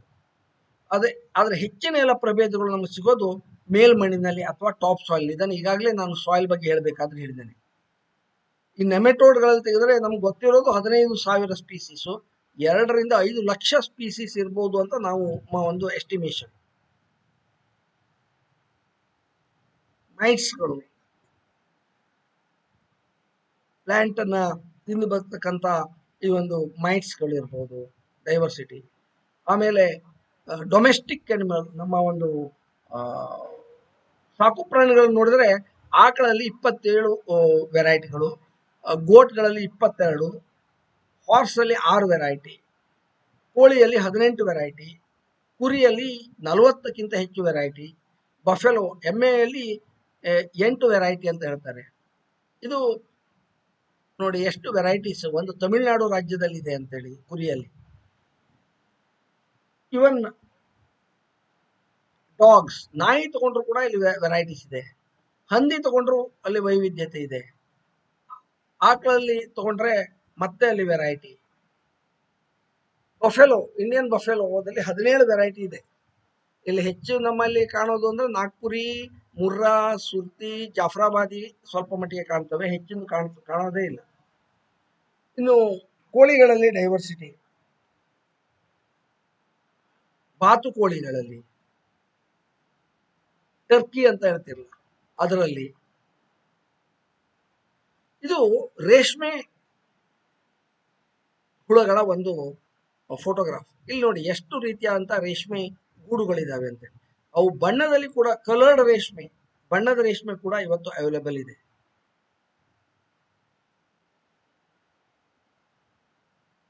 ಇನ್ನು ಸಿಹಿ ನೀರಿನ ಮೀನುಗಳಂತ ತೆಗೆದುಕೊಂಡ್ರೆ ಇಂಡಿಯಾದಲ್ಲಿ 953ಕ್ಕಿಂತ ಹೆಚ್ಚು ಸ್ಪೀಸೀಸ್ ಇದಾವೆ. ಉತ್ತರ ಕನ್ನಡದಲ್ಲೇ ಸುಮಾರು 98 ಸಿಹಿ ನೀರಿನ ಮೀನುಗಳಿದ್ದಾವೆ. ಎಲ್ಲವುದನ್ನು ನಾವು ಉಪಯೋಗಿಸುವುದಿಲ್ಲ, ಆದ್ರೆ ಅವು ಇದಾವೆ ನೋಡಿ. ಇನ್ನು ಎಕ್ಸಾಟಿಕ್ ಆರ್ನಮೆಂಟಲ್ ಫಿಶಸ್, ಯಾವ್ದು ನೀವು ಅಕ್ವೇರಿಯಂನಲ್ಲಿ ಬೆಳೆಸೋದು, ಸುಮಾರು 300ಕ್ಕೂ ಹೆಚ್ಚು ಮೀನುಗಳು ನಮ್ಮ ಭಾರತದಲ್ಲಿದ್ದಾವೆ. ಭಾರತದಲ್ಲಿ ಒಟ್ಟು ಸಮುದ್ರದ ಮೀನನ್ನು ಸೇರಿಸಿದರೆ ಸುಮಾರು 2546 ಸ್ಪೀಸೀಸ್ಗಳಿದ್ದಾವೆ. ಅದರಲ್ಲಿ 73 ಕೋಲ್ಡ್ ವಾಟರ್ ಅಂದರೆ ತುಂಬ ತಣ್ಣಗಿರೋ ವಾತಾವರಣದಲ್ಲಿ ಬೆಳೆಯುತ್ತವೆ. 544 ಸುಮಾರು warm water fish, fresh water ಅಂತ ಹೇಳ್ತಾರೆ. 143 ಈ ಒಂದು ಅಳಿವೆಗಳಲ್ಲಿ ಅಥವಾ ಏನು ಎಸ್ಚುರಿ, ಸಮುದ್ರ ಮತ್ತು ನದಿ ಸೇರೋ ಪ್ರದೇಶದಲ್ಲಿರ್ತವೆ. 1440ಕ್ಕಿಂತ ಹೆಚ್ಚು ಮೀನುಗಳು ನಮಗೆ ಸಮುದ್ರದಲ್ಲಿ ದೊರಕ್ತಾ ಇದ್ದಾವೆ.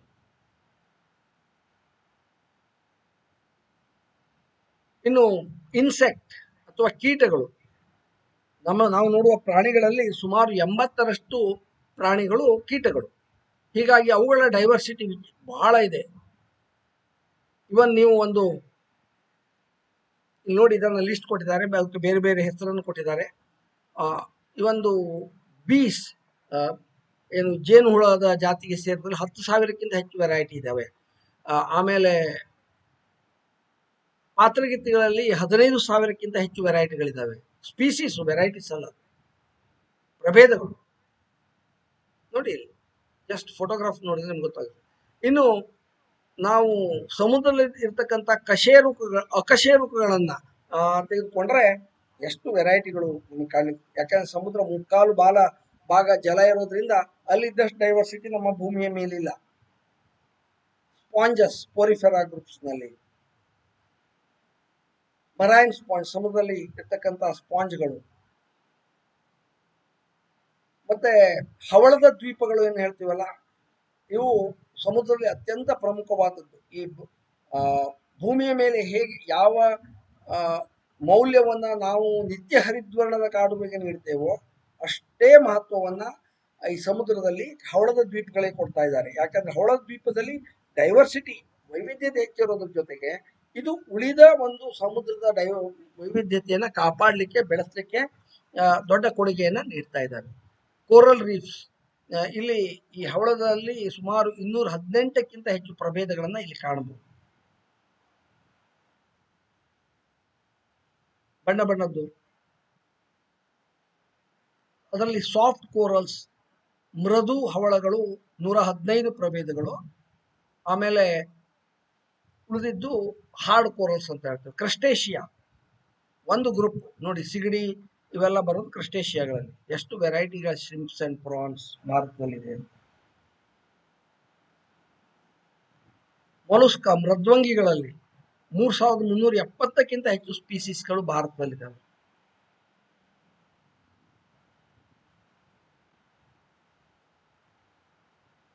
ನೋಡಿ, ಅವುಗಳ ಶೆಲ್ಲಿನ ಆಕಾರ, ಗಾತ್ರ, ಬಣ್ಣ. ಕೆಲವೊಮ್ಮೆ ನೀವು ಸಮುದ್ರಕ್ಕೆ ಹೋದಾಗ ಬೀಚ್ ಮೇಲೆ ನೀವು ಈ ಶೆಲ್ಗಳನ್ನ ಕಲೆಕ್ಟ್ ಮಾಡಿರ್ಬೋದು. ಅವುಗಳಿಂದಲೇ ನಿಮ್ಗೆ ಗೊತ್ತಾಗತ್ತೆ. ಬಹಳಷ್ಟು ಮೃದ್ವಂಗಿಗಳನ್ನು ನಾವು ಆಹಾರಕ್ಕಾಗಿ ಬಳಚು ಅಂತ ಏನ್ ಹೇಳ್ತೀರಿ. ಶಂಖ,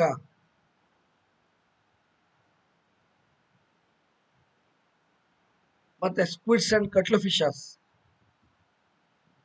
ಇದು ಮರೈನ್ ಶೆಲ್ಸ್. ಇದು ಒಂದು ಸಣ್ಣ ಫೋಟೋಗ್ರಾಫ್, ಇನ್ನೂ ಬಹಳಷ್ಟಿದೆ. ಎಷ್ಟು ವೆರೈಟಿಯ ಒಂದು ಶಂಖಗಳು ಅಥವಾ ಶೆಲ್ಗಳು ನಿಮಗೆ ಸಮುದ್ರದಲ್ಲಿ ದೊರಕ್ತವೆ ಅಂತ.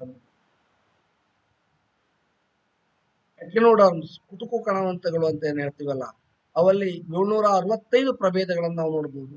ಅವು ಸ್ಟಾರ್ ಫಿಶ್ ಇಂದ ಹಿಡಿದು ಸೀ ಡಾಲರ್ಸ್, ಸ್ಯಾಂಡ್ ಡಾಲರ್ಸ್ ಎಲ್ಲ ಇಲ್ಲಿ ಕಾಣ್ತಾ ಇದೆ. ಇವನ್ ಸೀ ಕಕುಂಬರ್, ಸಮುದ್ರ ಸವತೆ ಪ್ರಾಣಿ, ಅದು ಒಂದು. ಮರೈನ್ ಡೈವರ್ಸಿಟಿ ನೋಡಿ ಎಷ್ಟು, ಒಟ್ಟು 2,546 ಪ್ರಭೇದಗಳು ಫಿಶಸ್. ಕೇವಲ ಶಾರ್ಕ್, ರೇಸ್ ಮತ್ತು ಗಿಟಾರ್ ಫಿಶಸ್ಗಳಲ್ಲಿ, ಸ್ವರ ಅಂತ ಏನ್ ಹೇಳ್ತೀರಿ ದೊಡ್ಡದಾಗಿ, ಅವುಗಳಲ್ಲಿ ಇರ್ತಕ್ಕಂಥ ವೈವಿಧ್ಯತೆ. ಇಲ್ಲಿ ಎಲೆಕ್ಟ್ರಿಕ್ ರೇನು ಇದೆ, ಸ್ಟಿಂಗ್ ರೇ ಇದೆ, ವೇಲ್ ಶಾರ್ಕ್ ಇದೆ, ಹ್ಯಾಮರ್ ಹೆಡೆಡ್ ಶಾರ್ಕ್ ಇದೆ. ನೋಡಿ, ವೇಲ್ ಶಾರ್ಕ್ ಇದೆ. ಇನ್ನು ನಾವು ರೆಪ್ಟೈಲ್ಸ್,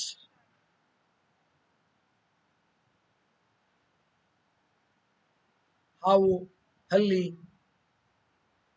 ಕ್ರೊಕೊಡೈಲ್ಸ್, ಗೇರಿಯಲ್ಸ್, ಆಮೆ. ಭಾರತದಲ್ಲಿ 5 ರೀತಿಯಾದಂಥ ಆಮೆಗಳು, 4 ಮೊಸಳೆಗಳ ಪ್ರಭೇದಗಳು ಮತ್ತು ಹಾವಿನಲ್ಲಿ 26 ಪ್ರಭೇದಗಳನ್ನು ಗುರುತಿಸಿದ್ದಾರೆ. ಇದು 4 ಪ್ರಮುಖವಾದಂತಹ ಆಮೆಗಳು ಸಮುದ್ರದಲ್ಲಿ ದೊರಕತಕ್ಕಂಥದ್ದು. ಇದು ಆಲಿವ್ ರಿಡ್ಲಿ ಅಂತ ಹೇಳ್ತಾರೆ. ಈ ಕಡೆಗೂ ಇಲ್ಲಿ ಮೊಟ್ಟೆ ಇಡ್ಲಿಕ್ಕೆ ಬರ್ತದೆ.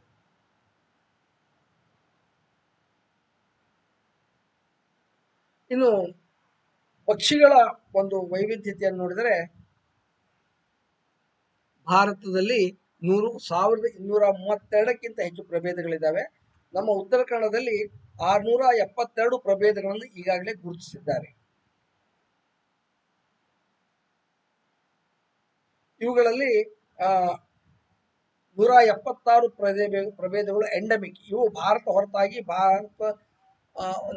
ಮತ್ತೆಲ್ಲೂ ಕಂಡು ಬರುವುದಿಲ್ಲ.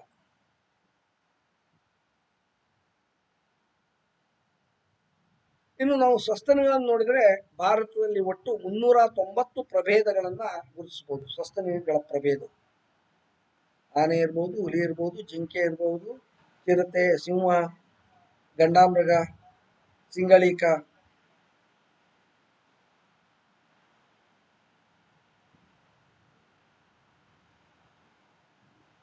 ಮರೈನ್. ಸಮುದ್ರದಲ್ಲಿ ಇರ್ತಕ್ಕಂಥ 25 ಜಾತಿಯ ಪ್ರಭೇದಗಳ ಸಸ್ತನಿಗಳು ಸಮುದ್ರದಲ್ಲಿ ಇದ್ದಾವೆ. ಯಾವುದಪ್ಪ? ಡಾಲ್ಫಿನ್ಗಳಿರ್ಬೋದು, ವೇಲ್ಸ್ ಇರ್ಬೋದು, ತಿಮಿಂಗಿಲಗಳಿರ್ಬೋದು, ಇವೆಲ್ಲ ಸಮುದ್ರದಲ್ಲಿರ್ತಕ್ಕಂಥ ಸಸ್ತನಿಗಳು. ಇದು ಭಾರತದ ಸಮುದ್ರದಲ್ಲಿ ಕಂಡುಬರ್ತಕ್ಕಂಥ ತಿಮಿಂಗಲಗಳು, ವೇಲ್ಸ್. ಇದನ್ನೆಲ್ಲ ನೋಡಿದಾಗ ನಮ್ಗೆ ಅನ್ಸೋದು ಇಂಡಿಯಾ ಇಸ್ ಗ್ರೇಟ್ ಇಂಡಿಯಾ. ಯಾಕೆಂತಂದ್ರೆ ಇಷ್ಟು ದೊಡ್ಡ ಪ್ರಮಾಣದಲ್ಲಿ ಡೈವರ್ಸಿಟಿ, ವೈವಿಧ್ಯತೆ ಇದೆ. ವೈವಿಧ್ಯತೆ ಇದೆ ಅಂದ್ರೆ ನಾವು ಕೂಡ ವೈವಿಧ್ಯವಾಗಿದ್ದೇವೆ. ಈ ವೈವಿಧ್ಯತೆ ಎಷ್ಟು ಹೆಚ್ಚಿದೆಯೋ ಅದು ನಮಗೆ ಒಂದು ಬಲವನ್ನು ಕೊಡೋದ್ರ ಜೊತೆಗೆ ನಮ್ಮ ಆಹಾರದ ಒಂದು ಪ್ರೊಟೆಕ್ಷನ್ ಕೂಡ ಇದರಿಂದ ನಮಗೆ ದೊರಕ್ತಾ ಇದ್ದಾವೆ. ಹಾಗಾದ್ರೆ ಇಷ್ಟೆಲ್ಲ ವೈವಿಧ್ಯತೆ ಇರ್ತಕ್ಕಂಥ ಭಾರತದಲ್ಲಿ ಜೀವವೈವಿಧ್ಯತೆ ಇಷ್ಟು ಮಹತ್ವವಾದಂತಹ ಜೀವವೈವಿಧ್ಯತೆ ಇಷ್ಟು ಅಗಾಧ ಪ್ರಮಾಣದಲ್ಲಿ ಇರ್ತಕ್ಕಂಥ ಭಾರತದಲ್ಲಿ ಇವತ್ತು ಜೀವವೈವಿಧ್ಯತೆ ಏನಾಗ್ತಾ ಇದೆ? ಮುಂದಿನ ಸ್ಲೈಡ್ ನೋಡಿ.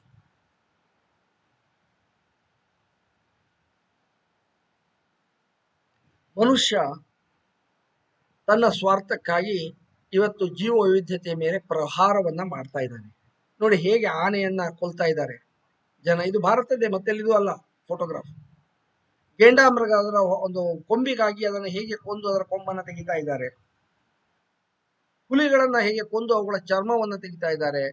ಆಮೆಗಳನ್ನ ಹೇಗೆ ನಾಶ ಮಾಡ್ತಾ ಇದ್ದಾರೆ.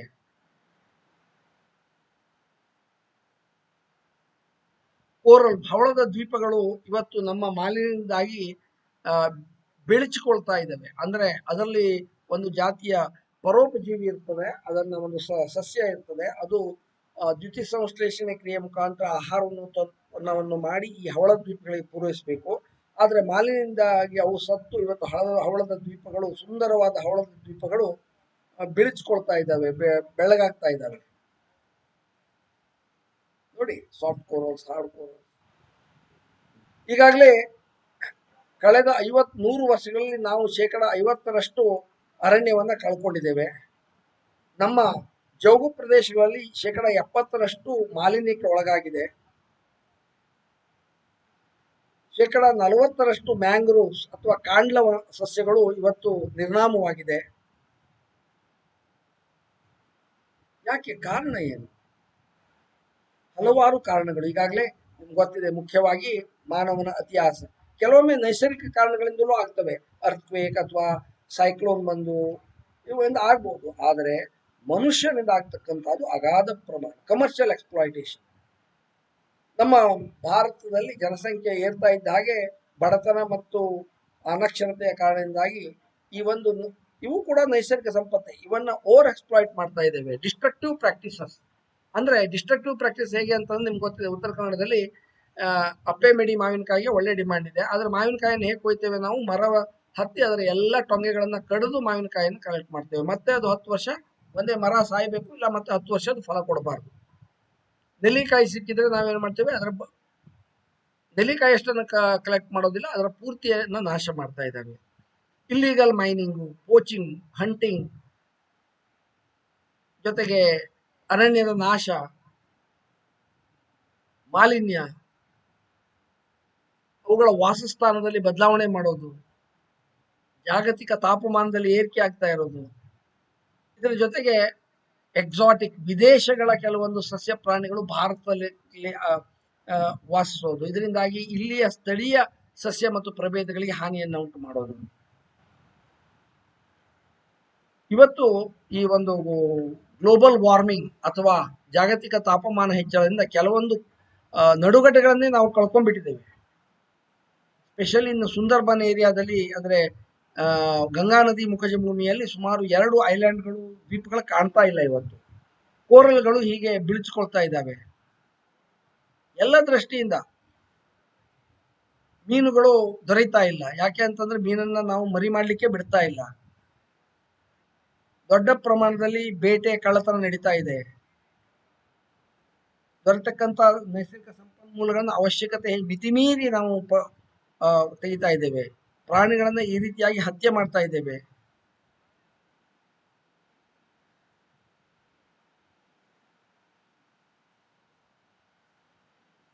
ಕೆಲವೊಮ್ಮೆ ನ್ಯಾಚುರಲ್ ನೈಸರ್ಗಿಕ ಫ್ಲಡ್ಡು ಅಥವಾ ಏನು ಅರ್ಥ್ಕ್ವೇಕ್, ಭೂಕಂಪ ಅಥವಾ ನೆರೆ ಹಾವಳಿಗಳಿಂದನೂ ಕೂಡ ಸ್ವಲ್ಪ ಮಟ್ಟಿಗೆ ನಾಶ ಆಗ್ಬೋದು. ಅಗ್ರಿಕಲ್ಚರ್, ಕೃಷಿ ಭೂಮಿಯನ್ನು ವಿಸ್ತರಣೆ ಮಾಡ್ತಾ ಇದ್ದೇವೆ. ದೊಡ್ಡ ದೊಡ್ಡ ಡೆವಲಪ್ಮೆಂಟ್ ಹೆಸರಿನಲ್ಲಿ ಅಣೆಕಟ್ಟುಗಳನ್ನ ಕಟ್ಟಿ, ರಸ್ತೆ, ರೈಲ್ ರಸ್ತೆ, ಇಂಡಸ್ಟ್ರಿಗೆ ಜಾಗ, ಈ ಎಲ್ಲದರಿಂದಾಗಿ ನಮ್ಮ ಜೀವ ವೈವಿಧ್ಯತೆ ನಶಿಸಿ ಹೋಗ್ತಾ ಇದ್ದಾವೆ. ಮುಖ್ಯವಾಗಿ ಇದು ನಶಿಸಲಿಕ್ಕೆ ಮುಖ್ಯ ಕಾರಣ ಅಂತಂದ್ರೆ ನಮಗೆ ಅದರ ಕುರಿತಾದಂತ ಯಾವುದೇ ಒಂದು ಅವೇರ್ನೆಸ್ ಅಥವಾ ಪರಿಜ್ಞಾನ ಇಲ್ಲದೆ ಇರೋದು. ಈ ಬಯೋಡೈವರ್ಸಿಟಿ ಲಾಸ್ ಆದ್ರೆ ಮೊದಲೇ ಆಗೋದು ನಮ್ಮ global warming and climate change, ವಾತಾವರಣದಲ್ಲಿ ಬದಲಾವಣೆ ಆಗೋದು, ಸಾಯಿಲ್ ಎರೋಷನ್ ಹೆಚ್ಚಾಗ್ತದೆ, ಮಾಲಿನ್ಯ ಹೆಚ್ಚಾಗ್ತದೆ, ನಮ್ಮ ಆಹಾರದ ಚಕ್ರದಲ್ಲಿ ಬದಲಾವಣೆ ಆಗ್ತದೆ, ನಮ್ಮ ಜೀನ್ ಪೂಲ್ಗಳು ಸಣ್ಣ ಆಗ್ತವೆ, ಆಹಾರದ ಸರಪಳಿಯಲ್ಲಿ ವ್ಯತ್ಯಾಸ. ಹಾಗಾದ್ರೆ ಏನ್ ಮಾಡ್ಬೇಕು? ಇದನ್ನೆಲ್ಲ ನಾವು ಮಾಡ್ಬೇಕು ಅಂದ್ರೆ, ಇದನ್ನೆಲ್ಲ ತಡಿಬೇಕು ಅಂದ್ರೆ ಇದನ್ನ ಕನ್ಸರ್ವೇಷನ್, ಮ್ಯಾನೇಜ್ಮೆಂಟ್ ಅಥವಾ ಇವುಗಳನ್ನ ಸಂರಕ್ಷಣೆ ಮಾಡಬೇಕು. ಹೇಗೆ ಸಂರಕ್ಷಣೆ ಮಾಡಬಹುದು? 2 ರೀತಿಯಾಗಿ. ಬಹಳಷ್ಟನ್ನ ನಾವು ಟ್ರೆಡಿಷನಲ್, ಸಾಂಪ್ರದಾಯಿಕವಾಗಿ ಮೊದಲಿಂದನೂ ನಮ್ಮಲ್ಲಿ ಟೆಂಪಲ್ಗಳು ಮತ್ತೆ ಸುತ್ತಲೂ ಕಾಡನ್ನ ಇಟ್ಕೊಳ್ತಾ ಇದ್ವಿ. ಪ್ರತಿ ಊರಿನಲ್ಲಿ ಒಂದು ಪವಿತ್ರ ವನ ಅಥವಾ ಪವಿತ್ರ ಕಾಡುಗಳು ಇರ್ತಾ ಇದ್ವು. ಅಲ್ಲಿ ಯಾವುದೇ ಒಂದು ನಮ್ಮ ಆಚರಣೆಯನ್ನ ಮಾಡ್ತಾ ಯಾರು ಹೋಗಿ ಅಲ್ಲಿಂದ ಯಾವುದೇ ಉತ್ಪನ್ನಗಳನ್ನ ಪಡಿತಾ ಇರಲಾಗಿತ್ತು. ಇಂಥವುಗಳಿಂದ ನಾವು ಅದನ್ನ ಸಂರಕ್ಷಣೆ ಮಾಡಲಿಕ್ಕೆ ಸಾಧ್ಯ ಇದೆ. ಇನ್ನು ಆಧುನಿಕವಾಗಿ ಹೇಳ್ಬೇಕಾದ್ರೆ ಕೆಲವೊಂದು ಪ್ರಾಣಿ ಮತ್ತು ಸಸ್ಯಗಳನ್ನ ನಾವು ಸಂರಕ್ಷಿತ ಪ್ರಾಣಿಗಳು ಮತ್ತು ಸಸ್ಯಗಳು ಅಂತ ಹೇಳಿದ್ದೀವಿ. ಅದನ್ನ ನಾವು ನ್ಯಾಷನಲ್ ಪಾರ್ಕ್ಗಳು ಮತ್ತೆ ವೈಲ್ಡ್ ಲೈಫ್ ಸ್ಯಾಂಕ್ಚುರಿಗಳಲ್ಲಿ ಬೆಳೆಸ್ತಾ ಇದ್ದೇವೆ. ಆಮೇಲೆ ಅಲ್ಲಿ ಇರ್ತಕ್ಕಂತಹ ಜನರಿಗೆ ಬೇರೆಯಾದಂತ ಒಂದು ಉದ್ಯೋಗದ ಅವಕಾಶವನ್ನು ದೊರಕಿಸ್ಕೊಡ್ಬೇಕಾಗ್ತವೆ. ಫಿಶಿಂಗ್ ಹಾಲಿಡೇಸ್, ಸಮುದ್ರದಲ್ಲಿ ಮೀನನ್ನು ರಕ್ಷಣೆ ಮಾಡಬೇಕು ಅಂತಲೇ ಜೂನ್ದಿಂದ ಜುಲೈ ಎಂಡ್ವರೆಗೆ 2 ತಿಂಗಳ ದಲ್ಲಿ ಮೀನನ್ನು ಹಿಡಿಯೋದನ್ನು ನಿಷೇಧಿಸಲಾಗಿದೆ. ಅದರಿಂದಾಗಿ ಅವು ಸಂತಾನೋತ್ಪತ್ತಿಯನ್ನು ಮಾಡ್ತಕ್ಕಂಥ ಸಮಯದಲ್ಲಿ ಅನುಕೂಲ ಮಾಡಿಕೊಡ್ಬೇಕು ಅಂತ ಹೇಳಿ. ಆಮೇಲೆ ಬಹಳಷ್ಟು ನಮ್ಮ ಕಾಯ್ದೆ ಕಾನೂನುಗಳಿದ್ದಾವೆ. ಬಹಳಷ್ಟು ಸಸ್ಯ ಪ್ರಾಣಿಗಳನ್ನ ನಾವು ಪ್ರೊಟೆಕ್ಟೆಡ್ ಮರೈನ್ ಅನಿಮಲ್ಸ್, ಇವುಗಳನ್ನ ಹಿಡಿಯೋದು, ಕೊಲ್ಲೋದು ಅಪರಾಧ. ಕೆಲವೊಂದು ಪ್ರದೇಶಗಳನ್ನು ನಾವು ಮರೈನ್ ಪ್ರೊಟೆಕ್ಟೆಡ್ ಏರಿಯಾ ಅಂತ ಡಿಕ್ಲೇರ್ ಮಾಡಿ ಅಲ್ಲಿ ಫಿಶಿಂಗ್ ಅನ್ನು ಕೊಡ್ತಾ ಇಲ್ಲ. ಇನ್ನು ಕೆಲವೊಂದು ಏರಿಯಾ ಬಯೋಸ್ಪಿಯರ್ ರಿಸರ್ವ್ ಅಂತ ದೊಡ್ಡ ಏರಿಯಾವನ್ನ ರಿಸರ್ವ್ ಮಾಡಿ ಅಲ್ಲಿ ಮತ್ತೆ ಅದನ್ನ ರಿಸ್ಟೋರೇಷನ್ ಮಾಡಲಿಕ್ಕೆ ಪ್ರಯತ್ನ ಮಾಡ್ತಾ ಇದ್ದಾರೆ. ಕೆಲವೊಂದು ಜೋಗು ಪ್ರದೇಶವನ್ನು ನಾವು ರಾಮ್ಸಾರ್ ವೆಟ್ಲ್ಯಾಂಡ್ ಸೈಟ್ಸ್ ಅಂತ ಡಿಕ್ಲೇರ್ ಮಾಡಿ ಅದರ ಸಂರಕ್ಷಣೆಗೆ ಸರ್ಕಾರ ಮುಂದಾಗಿದೆ. ಇದರ ಜೊತೆಗೆ ನಮ್ಮಲ್ಲಿ ಪ್ಲಾಂಟ್ ವೆರೈಟಿ ಪ್ರೊಟೆಕ್ಷನ್ ಆಕ್ಟ್ ಇದೆ, ಪೇಟೆಂಟ್ ಆಕ್ಟ್ ಇದೆ, ಬಯೋಡೈವರ್ಸಿಟಿ ಆಕ್ಟ್ ಇದೆ. ಹಲವಾರು ಅಂತಾರಾಷ್ಟ್ರೀಯ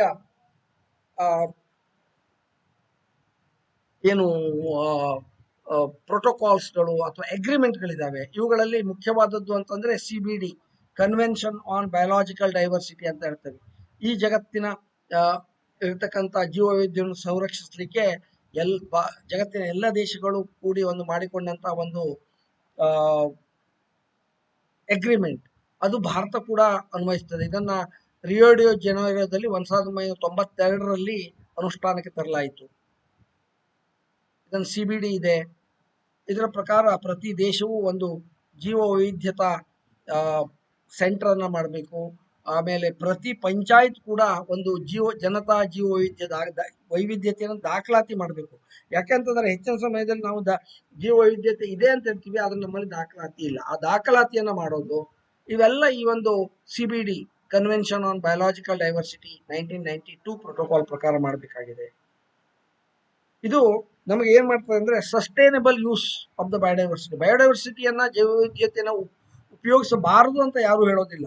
ಆದರೆ ನಾವು ಉಪಯೋಗಿಸ್ತಕ್ಕಂಥ ಇದು ಏನೊಂದು ಸಸ್ಟೈನಬಲ್ ಯೂಸ್ ಅಂದ್ರೆ ಹೆಂಗಪ್ಪ ಸಸ್ಟೈನಬಲ್ ಯೂಸ್ ಅಂತಂದ್ರೆ ನಮ್ಮ ಹತ್ರ ಒಂದಿಷ್ಟು ಹಣ ಇದೆ ಅಂತಂದ್ರೆ ಅದನ್ನ ಒಮ್ಮೆಲೆ ಖರ್ಚು ಮಾಡಿಬಿಡೋದಲ್ಲ, ಅದನ್ನು ನಾವು ಬ್ಯಾಂಕ್ನಲ್ಲಿ ಇಟ್ಟು ಅದರ ಬಡ್ಡಿಯನ್ನು ಮಾತ್ರ ಉಪಯೋಗಿಸೋದು. ಇದರಿಂದಾಗಿ ನಮ್ಮ ಮೂಲಧನ ಯಾವತ್ತೂ ಇರ್ತದೆ. ಅದೇ ರೀತಿಯಾಗಿ ನಾವು ಈ ಒಂದು ಜೀವ ವೈವಿಧ್ಯತೆಯನ್ನ ಉಪಯೋಗಿಸ್ಬೇಕಾಗತ್ತೆ. ಇದರ ಬಿಟ್ಟು ಬಹಳಷ್ಟು ಪ್ರೋಟೋಕಾಲ್ಗಳಿದಾವೆ. ಅದೆಲ್ಲ global plan for action GPR 20 ಪ್ರಮುಖವಾದಂತ ಏರಿಯಾವನ್ನು ಮಾರ್ಕ್ ಮಾಡಿ ಅದನ್ನು 4 ಗ್ರೂಪ್ಗಳಲ್ಲಿ ಮಾಡಿ ಅದನ್ನ ಇನ್ಸಿಟು ಮತ್ತು ಎಕ್ಸಿಟು. ಇನ್ಸಿಟು ಅಂದ್ರೆ ಒಂದು ನಿರ್ದಿಷ್ಟವಾದ ಪರಿಧಿಯಲ್ಲಿ ಬೆಳೆಸೋದು, ಅಂದ್ರೆ ವಿಶೇಷವಾಗಿ ನ್ಯಾಷನಲ್ ಪಾರ್ಕ್ಸ್ ಮತ್ತು ವೈಲ್ಡ್ ಲೈಫ್ ಸ್ಯಾಂಕ್ಚುರಿಗಳು ಬರ್ತವೆ. ಎಕ್ಸಿಟು ಅದು ಎಲ್ಲಿದೆಯೋ ಅಲ್ಲೇ ಅದನ್ನು ಹಾಗೆ ಸಂರಕ್ಷಣೆ ಮಾಡೋದು. ಸ್ಟೇಟ್ ಬಯೋಡೈವರ್ಸಿಟಿ ಬೋರ್ಡ್ ಇದೆ, ನ್ಯಾಷನಲ್ ಬಯೋಡೈವರ್ಸಿಟಿ ಬಯೋಲಾಜಿಕಲ್ ಅಥಾರಿಟಿ ಇದೆ. ಇವನ್ನೆಲ್ಲ ಮಾಡಬೇಕಾಗಿದೆ. ಇದರ ಜೊತೆಗೆ ನಾವು ಈ ನಮ್ಮ ಜೀವ ವೈವಿಧ್ಯತೆಯನ್ನ ಬೇರೆಯವರು ಕದ್ಕೊಂಡು ಹೋಗಿದ್ದಂಗೆ ಕೂಡ ಸಂರಕ್ಷಣೆ ಮಾಡಬೇಕಾಗ್ತದೆ. ನಿಮ್ಗೆಲ್ಲ ಗೊತ್ತಿದೆ, ಭಾರತ ಈ ಒಂದು ಅರಿಶಿನವನ್ನ ನಮ್ಮದು ಅಂತ ಹೇಳಿ ಇದು ಮಾಡ್ಲಿಕ್ಕೆ ಅಂತಾರಾಷ್ಟ್ರೀಯ ನ್ಯಾಯಾಲಯದಲ್ಲಿ ಹೋರಾಡಬೇಕಾಯ್ತು. ಅರಿಶಿನ ಇರ್ಬೋದು ಅಥವಾ ಬೇವಿನ ಬಗ್ಗೆ, ಮತ್ತೆ ಬಾಸುಮತಿ ಅಕ್ಕಿಯ ಬಗ್ಗೆ. ಹೀಗೆ ಬೇರೆ ದೇಶಗಳು ಬೇರೆ ಈ ಬಯೋಡೈವರ್ಸಿಟಿ ಜೀವ ವೈವಿಧ್ಯತೆ ಏನಿದೆಯಲ್ಲ ಅದು ಆ ದೇಶದ ಆಸ್ತಿ. ಅದನ್ನು ಬೇರೆಯವರು ಮಿಸ್ಯೂಸ್ ಮಾಡದೇ ಇದ್ದಂಗೆ ರಕ್ಷಣೆ ಮಾಡ್ಕೊಳ್ಳೋದು ಕೂಡ ನಮ್ಮ ಕರ್ತವ್ಯ ಆಗಿದೆ. ಆದ್ರೆ ಇವತ್ತು ಏನಾಗಿದೆ ಅಂತಂದ್ರೆ ಮನುಷ್ಯನ ಮಿತಿಮೀರಿದ ಆಸೆಗಾಗಿ ಹಣ ಮಾಡೋ ಒಂದು ದುರಾಸೆಯಿಂದಾಗಿ ಇವನ್ನೆಲ್ಲ ನಾವು ಮರ್ತು ಬಿಟ್ಟಿದ್ದೇವೆ. ಬಹುಶಃ ಇದನ್ನು ಹೀಗೆ ಮುಂದುವರೆದರೆ ಮುಂದೊಂದು ದಿವಸ ಎಲ್ಲ ಡೈವರ್ಸಿಟಿ ಜೀವ ವೈವಿಧ್ಯತೆ ನಾಶ ಆಗಿ ಅದ್ರ ಜೊತೆಗೆ ಮನುಷ್ಯನು ಕೂಡ ನಾಶವಾಗಬಹುದು. ಇದನ್ನೇ ನಾವು ಬಹುಶಃ ಡೂಮ್ಸ್ಡೇ ಅಥವಾ ಪ್ರಳಯ ಅಂತ ಹೇಳ್ಬೋದು. ಯಾರೂ ಇರೋದಿಲ್ಲ, ಯಾವ ವೈವಿಧ್ಯತೆ ಇರೋದಿಲ್ಲ, ಪ್ರಾಣಿ ಸಸ್ಯಗಳು ಇರೋದಿಲ್ಲ. ಇಲ್ಲಿ ಈ ಒಂದು ಕ್ಲಾಸ್ ಅನ್ನು ಮುಗಿಸೋ ಮುಂಚೆ ನಾನು ಒಂದು 2-3 ಮಹನೀಯರು ಹೇಳಿದಂತ ಒಂದು ವಿಷಯವನ್ನ ನಿಮಗೆ ಹೇಳಬೇಕಾಗಿದೆ. ಶ್ರೀಮತಿ ಶಾರದಾ ದೇವಿಯವರು ಹೇಳ್ತಾರೆ, ನೀವು ಈ ಮನುಷ್ಯನಿಗೆ ಹೇಳ್ತಾರೆ, ನೀವು ಇಲ್ಲಿಗೆ ಬಂದದ್ದು, ಈ ಭೂಮಿಗೆ ಬಂದದ್ದು ಮಾವಿನ ಹಣ್ಣನ್ನ ತಿನ್ಲಿಕ್ಕೆ. ಕೇವಲ ಮಾವಿನ ಹಣ್ಣನ್ನ ತಿಂದು ಹೋಗಿ ಮರವನ್ನ ಹಾಳುಗೆಡಬೇಡಿ. ಅಂದ್ರೆ ಮಾವಿನ ಮರವನ್ನು ಇಂಡಿಕೇಶನ್, ಯಾವುದೇ ಒಂದು ನೈಸರ್ಗಿಕ ಸಂಪನ್ಮೂಲವನ್ನ ನೀವು ಉಪಯೋಗಿಸಿ, ಆದ್ರೆ ಅದನ್ನ ಹಾಳುಗೆಡಬೇಡಿ. ಅದೇ ರೀತಿಯಾಗಿ ಸಲೀಂ ಅಲಿ ಶ್ರೇಷ್ಠ ಪಕ್ಷಿ ತಜ್ಞ ಒಂದು ಮಾತನ್ನು ಹೇಳ್ತಾರೆ, ಸಸ್ಯ ಮತ್ತು ಪ್ರಾಣಿಗಳು ಮನುಷ್ಯ ಇಲ್ಲದೆ ಕೂಡ ಜೀವಿಸಲಿಕ್ಕೆ ಸಾಧ್ಯತೆ ಇದೆ, ಆದರೆ ಸಸ್ಯ ಮತ್ತು ಪ್ರಾಣಿಗಳಿಲ್ಲದೆ ಮನುಷ್ಯ ಜೀವಿಸಲಿಕ್ಕೆ ಅಸಾಧ್ಯ. ಆದ್ರಿಂದ ನಮ್ಮ ಮನುಷ್ಯನ ಉಳಿವಿಗೆ, ನಮ್ಮ ಮಾನವ ಜನಾಂಗದ ಉಳಿವಿಗೆ ನಾವು ಮಾಡಬೇಕಾದದ್ದು ಅಂದ್ರೆ ಇವುಗಳ ಸಂರಕ್ಷಣೆ. ಇವನ್ ನಮ್ಮ ಹಿಂದಿನ ರಾಷ್ಟ್ರಾಧ್ಯಕ್ಷರಾದಂಥ ಡಾಕ್ಟರ್ ಅಬ್ದುಲ್ ಕಲಾಂ ಅವರು ಕೂಡ ಅದನ್ನೇ ಹೇಳಿದ್ದಾರೆ. ವಿಷನ್ ಫಾರ್ ನ್ಯೂ ಮಿಲೇನಿಯಂ ಏನು ಅಂದ್ರೆ ಈ ಒಂದು ಜೀವ ವೈವಿಧ್ಯತೆಯ ಸಂರಕ್ಷಣೆಯೇ ನಮ್ಮ ಆದ್ಯತೆ ಆಗಬೇಕು ಅಂತ ಹೇಳಿದ್ದಾರೆ.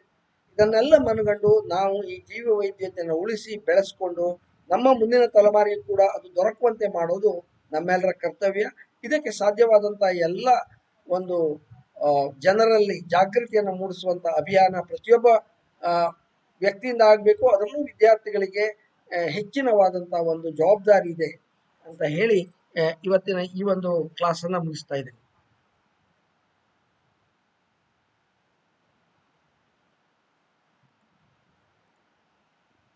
ಹೇಳಿ, ಕೇಳಿಸ್ತಾ ಇತ್ತಾ? ಕಾಣಿಸ್ತಾ ಇತ್ತಾ? ಹೇಳಿ. Hello sir, ಕೇಳಿಸ್ತಿತ್ತು. ಪ್ರಾಬ್ಲಮ್ ಇದೆಯಾ? ಏನಾದ್ರು ಕೇಳೋದಿದೆಯಾ? ಕೇಳಿ, ಇನ್ನೂ 5 ನಿಮಿಷ ಇದೆ.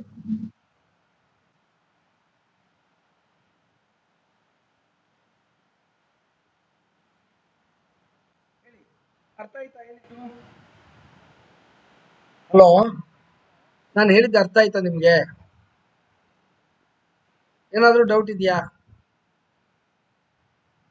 ಇಲ್ಲ ಅಂತಂದ್ರೆ ಇಲ್ಲಿಗೆ ಕ್ಲೋಸ್ ಮಾಡೋಣ. ಮುಂದಿನ ಕ್ಲಾಸ್ನಲ್ಲಿ ಮೀಟ್ ಆದ್ರೆ ಆಯ್ತು. Okay, thank you for attending the class.